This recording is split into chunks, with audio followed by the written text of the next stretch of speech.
कहानी का आरंभ एक व्यस्त सड़क से होता है, जहां हर ओर गाड़ियों की लंबी कतारें लगी हैं। ट्रैफिक जाम के कारण वाहन धीरे धीरे रेंग रहे हैं और हॉर्न की आवाजें वातावरण में गूंज रही हैं। लोग अपने अपने काम की जल्दी में हैं, लेकिन रास्ता खुलने का इंतजार उन्हें बेचैन कर रहा है। इस माहौल में तनाव साफ महसूस किया जा सकता है, मानो शहर की धड़कन कुछ पल के लिए थम गई हो। फ्रैंक अपने बेटे माइल और डॉग एल्बर्ट के साथ कार में बैठे हैं।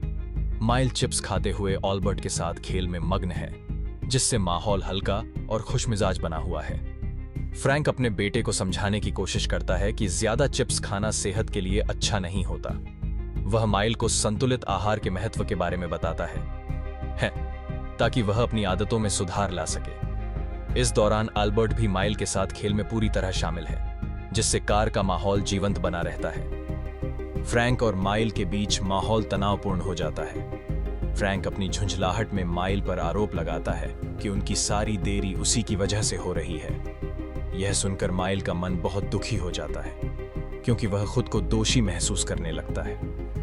दोनों के बीच संवाद में एक खामोशी छा जाती है, जिससे उनके रिश्ते में असहजता आ जाती है। माइल गुस्से में अपनी कार से बाहर निकलता है, लेकिन तभी पास खड़ी एम्बुलेंस से एक अजीब और डरावनी आवाज सुनाई देती है। अचानक एम्बुलेंस के दरवाजे से एक भयानक पक्षी जैसा जीव बाहर निकलता है। उसके बाहर आते ही आसपास मौजूद लोग घबरा जाते हैं और वहां अफरा तफरी मच जाती है। माहौल में डर और बेचैनी फैल जाती है। हर कोई उस अज्ञात खतरे से बचने की कोशिश करता है। एक रहस्यमय और खतरनाक वायरस के फैलने से समाज में भारी चिंता उत्पन्न हो गई है। यह वायरस इंसानों को विचित्र और डरावने जानवर जैसे प्राणी में बदल देता है, जिससे आम जनजीवन अस्त व्यस्त हो गया है। सरकार ने तुरंत कार्रवाई करते हुए संक्रमित लोगों पर शोध शुरू कर दिया है। वैज्ञानिक लगातार इलाज खोजने के प्रयास में लगे हैं, ताकि इस महामारी को रोका जा सके और लोगों की सुरक्षा सुनिश्चित की जा सके। क्रिएचर को पकड़ने का प्रयास करते समय 2 लोग गंभीर रूप से घायल हो जाते हैं, जिससे माहौल में अफरा तफरी मच जाती है।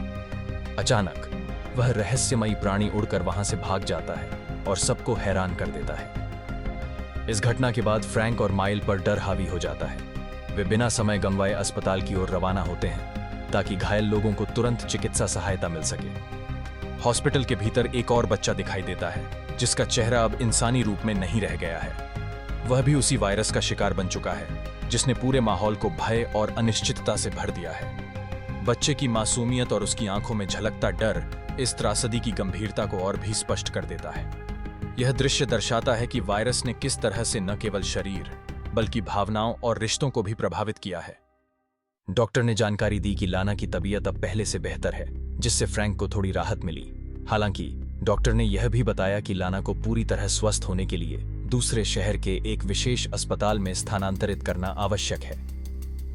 यह सुनकर फ्रैंक को उम्मीद की किरण तो मिली, लेकिन साथ ही नई चुनौतियों की चिंता भी सताने लगी। शिफ्टिंग की प्रक्रिया और नए शहर की अनिश्चितता ने उसकी भावनाओं को मिश्रित कर दिया।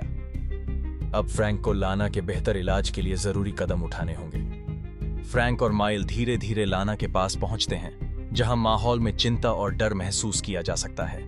लाना के शरीर में वायरस के असर से बदलाव साफ दिखाई देने लगे हैं। उसकी त्वचा पर असामान्य निशान उभर आए हैं। उसकी आंखों में दर्द और बेबसी की झलक स्पष्ट है, मानो वह अपनी हालत से लड़ने की कोशिश कर रही हो। फ्रैंक और माइल उसकी हालत देखकर परेशान हैं, और दोनों के मन में अनिश्चितता और चिंता है कि आगे क्या होगा।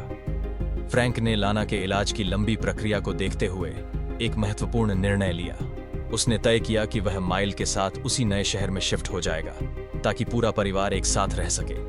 इस कदम से लाना को भावनात्मक सहारा मिलेगा और परिवार की एकता बनी रहेगी। नए शहर में बसने के साथ ही वे लाना के इलाज को प्राथमिकता देते हुए एक नई शुरुआत करेंगे। फ्रैंक ने नए शहर में एक किराए का घर लिया और वहां के एक रेस्टोरेंट में शेफ की नौकरी शुरू की। माइल का दाखिला पास के स्कूल में हो गया, जिससे उसकी पढ़ाई फिर से शुरू हो गई। दोनों ने मिलकर अपनी पुरानी जिंदगी को पीछे छोड़ते हुए एक नई शुरुआत की। अनजाने माहौल में वे उम्मीद और उत्साह के साथ आगे बढ़ने लगे। धीरे धीरे उन्हें नए लोगों और नई जगहों के साथ तालमेल बैठाना भी सीखना पड़ा। स्कूल के पहले दिन माइल बेहद घबराया हुआ महसूस कर रहा था। वह धीरे धीरे अपना परिचय देता है। उसकी आवाज में झिझक साफ झलकती है। तभी नीना नाम की एक लड़की उत्सुकता से उससे कुछ सवाल पूछती है, जिससे माहौल थोड़ा हल्का हो जाता है। नीना अपनी जिज्ञासा की वजह भी साझा करती है, जिससे माइल को राहत महसूस होती है। उसकी मुस्कान यह दर्शाती है कि उसे अब थोड़ा आत्मविश्वास मिल रहा है। स्कूल खत्म होने के बाद माइल अपने पिता के रेस्टोरेंट पहुंचता है। वहां उसकी मुलाकात नाइमा और जैक से होती है। जैक बातचीत के दौरान बताता है कि यह शहर छोटा और शांत है, लेकिन हाल ही में वायरस हॉस्पिटल की खबरों ने लोगों के बीच डर का माहौल बना दिया है। स्थानीय लोग चिंतित हैं कि कहीं यह वायरस उनके जीवन को प्रभावित न कर दे। इस वजह से शहर की सामान्य दिनचर्या में भी हल्की बेचैनी महसूस की जा सकती है। अचानक मौसम ने करवट ली और तेज हवाओं के साथ मूसलाधार बारिश शुरू हो गई। जैक ने सुरक्षा के लिहाज से अपना रेस्टोरेंट बंद कर दिया। इसी बीच फ्रैंक के घर की बिजली चली गई और चारों ओर अंधेरा छा गया। इस माहौल में बेचैनी और तनाव और भी बढ़ गया।